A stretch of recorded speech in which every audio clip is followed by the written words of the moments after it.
Trabajar en la planta de Bembo siempre me había parecido una rutina segura, casi mecánica.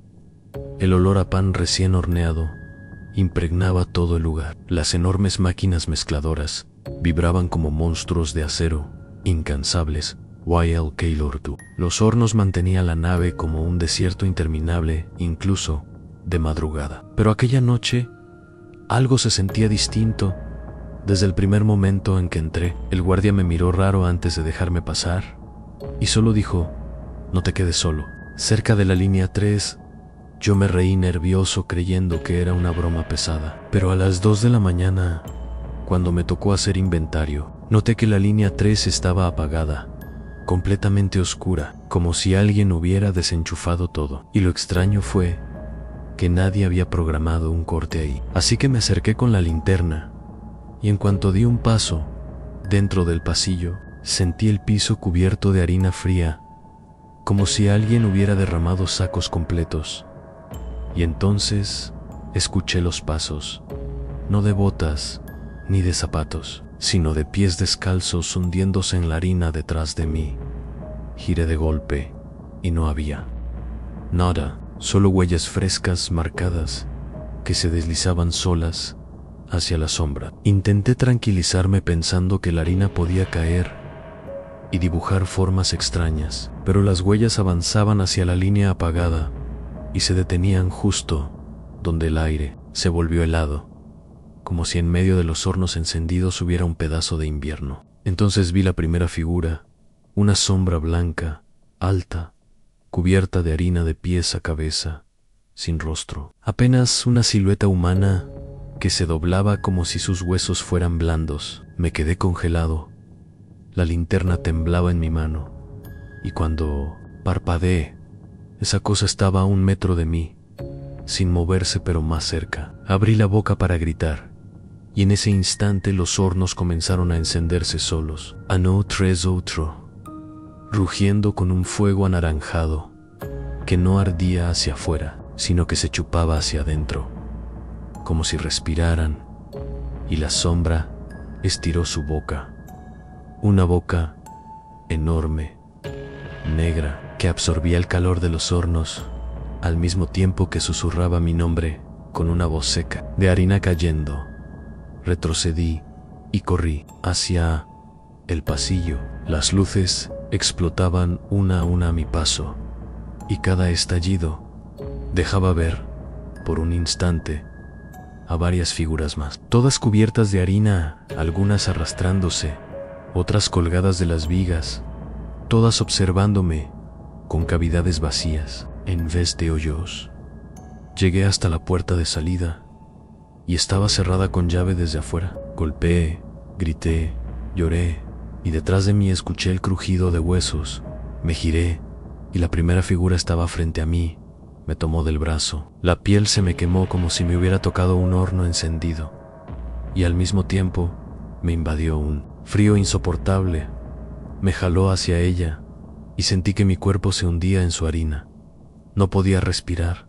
Todo era blanco, polvo en mi boca, en mis ojos. Intentaba sacudirme, pero entre más me movía, más me enterraba, hasta que me encontré en el suelo de la planta, rodeado de sacos apilados, jadeando, sin marcas en el cuerpo. Pero al levantarme, vi que las huellas en la harina formaban mi nombre, letro por letro, escrito con pasos invisibles. Y justo cuando creí que todo había terminado, los hornos rugieron al mismo tiempo, y de dentro salió un aliento ardiente que trajo consigo una risa hueca, como de niños, burlona, resonando en todas las paredes de la fábrica. Y comprendí que no había estado solo ni un segundo de esa noche, que esa línea 3 no se apaga por fallas técnicas, sino para que ellos puedan caminar entre nosotros. Y cuando salí al amanecer, temblando, el guardia me vio con el uniforme lleno de harina y solo dijo sin mirarme: antes lo advertí, nunca te quedes solo cerca de la línea 3. Y desde entonces no puedo comer ni oler pan sin sentir que esa harina todavía está en mis pulmones esperando el momento de sofocarme. Otra vez. Historia 2. Ser repartidor de Bimbo parecía un trabajo tranquilo. Madrugadas interminables, manejando un camión cargado de pan, recorriendo barrios mientras la ciudad dormía. El olor dulce de los productos impregnaba la cabina, y a veces pensaba que esa mezcla de azúcar y harina me mantenía despierto más que el café. Pero hubo una noche en particular que cambió mi forma de ver esas rutas para siempre. Eran las 3 de la mañana cuando me mandaron a entregar unas cajas a una bodega secundaria en las afueras, un lugar que nunca había visitado. Ni siquiera sabía que existía. El GPS apenas mostraba un camino polvoriento, rodeado de fábricas abandonadas. Avancé con la radio apagada, porque algo en el silencio me parecía más cómodo que escuchar estática. Al llegar, vi un portón oxidado abierto a medias, sin letrero, sin luces, solo un galpón inmenso con las ventanas rotas. Estacioné el camión. Bajé con la lista en mano, y lo primero que noté fue que dentro no había nadie, ni un guardia, ni un encargado, solo las estanterías vacías cubiertas de polvo y telaraña. Avancé con el eco de mis pasos rebotando en las paredes, y en medio de ese eco escuché otros pasos que no eran míos, pasos descalzos, ligeros, rápidos, que se detenían cuando yo me detenía. Giré la linterna hacia los pasillos y alcancé a ver algo moverse, pequeño, encorvado, como una sombra. Me dije que quizás eran gatos, pero cuando los vi mejor comprendí que eran niños. Sí, niños, con batas blancas cubiertas de harina, corriendo entre las estanterías. Pero lo más perturbador era que no tenían rostros, solo superficies lisas, donde deberían estar los ojos y la boca. Intenté llamarlos, por instinto, pero lo único que salió de mi boca fue un ¿hay alguien ahí? Y de pronto todos se detuvieron al mismo tiempo, girando sus cabezas lisas hacia mí. Escuché un murmullo bajo, como si decenas de voces me hablaran desde dentro del cráneo. Déjalos en la mesa. Y vi que al fondo había una mesa metálica, iluminada por una lámpara que parpadeaba, como si me estuvieran indicando dónde dejar las cajas. Mis piernas se movieron solas. Puse los productos sobre la mesa y al levantar la vista, los niños ya no estaban, pero escuché risas que se alejaban hacia los pasillos oscuros. Sentí un escalofrío y decidí largarme, pero al llegar a la puerta del galpón estaba cerrada con un candado que no había visto antes. Golpeé, pateé, la desesperación me invadió, y entonces vi que las cajas que había dejado en la mesa ya no estaban. En su lugar había panes mordidos, docenas de piezas de pan abiertas con marcas de dientes pequeños como de niños, y un líquido oscuro cayendo de ellas. No era chocolate, era sangre fresca que goteaba sobre el suelo formando charcos que reflejaban las luces parpadeantes. Corrí hacia el camión, no sé cómo, pero el portón estaba abierto de nuevo. Me subí sin mirar atrás, arranqué, y cuando iba por la carretera, jadeando, vi por el espejo retrovisor que en la parte trasera del camión, entre las cajas, viajaban esos niños, acurrucados, mirándome con sus rostros lisos. Uno de ellos levantó la mano y me señaló, y el murmullo en mi cabeza se hizo insoportable de ya no entrar. Aceleré tanto que el camión temblaba. Tomé la primera curva sin frenar y escuché cómo todo se sacudía atrás, gritos ahogados, como si se hubieran golpeado. Cuando me atreví a mirar de nuevo, ya no estaban, solo las cajas intactas. Pero desde esa noche nunca pude abrir un paquete de pan sin sentir que hay algo vivo dentro, mordiéndolo desde adentro. Y lo peor es que, hace poco, revisando mi hoja de ruta, noté que esa bodega no existe en los registros de la empresa. Nunca existió. Y sin embargo, el portón aún aparece en mis pesadillas, abierto de par en par, esperándome para volver a entregarles algo más que pan.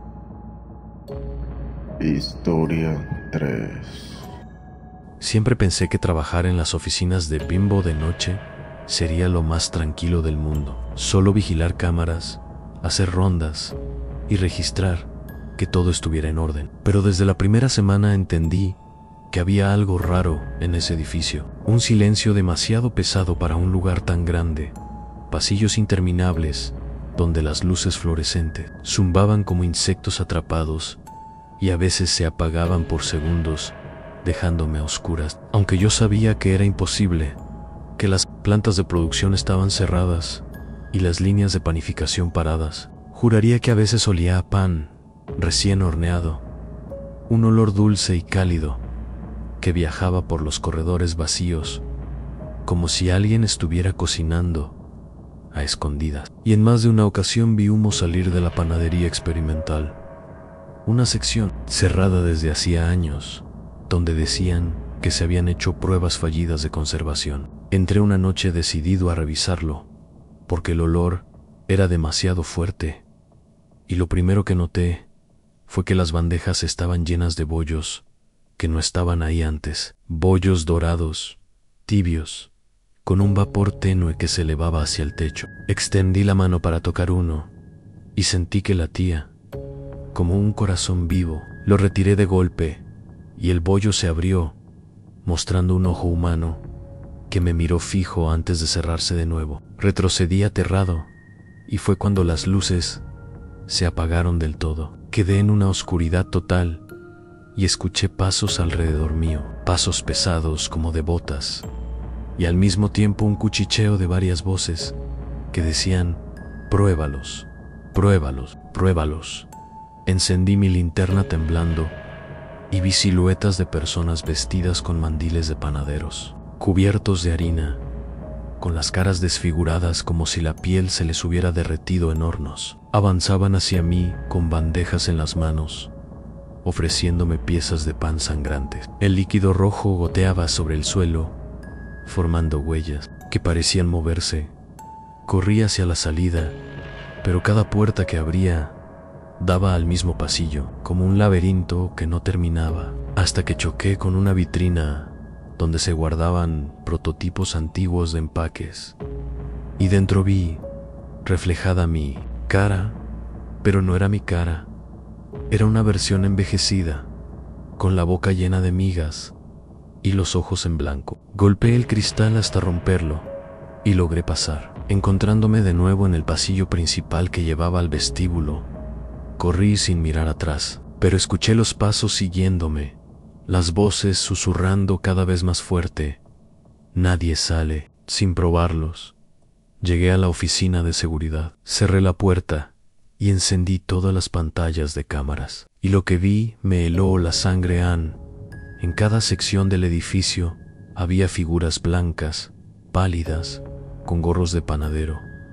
Miraban directo a las cámaras, y en cada pantalla aparecía un letrero que no estaba en el sistema Aga Uji, Eni y A2 para siempre. De pronto la electricidad falló y el edificio quedó en penumbras. Solo quedaba el parpadeo del monitor central que mostraba la panadería experimental. Y allí me vi a mí mismo, parado frente a las bandejas, pero esa versión de mí mordía uno de los bollos y sonreía con la boca cubierta de sangre. Mientras los panaderos lo rodeaban celebrando, al siguiente parpadeo la imagen cambió y solo vi la sala vacía, como si nada hubiera pasado, sin bollos, sin humo, sin nadie, y yo ahí, encerrado, sin poder explicar cómo había salido con vida. Porque lo cierto es que, desde esa noche, cada vez que abro una bolsa de pan en mi casa,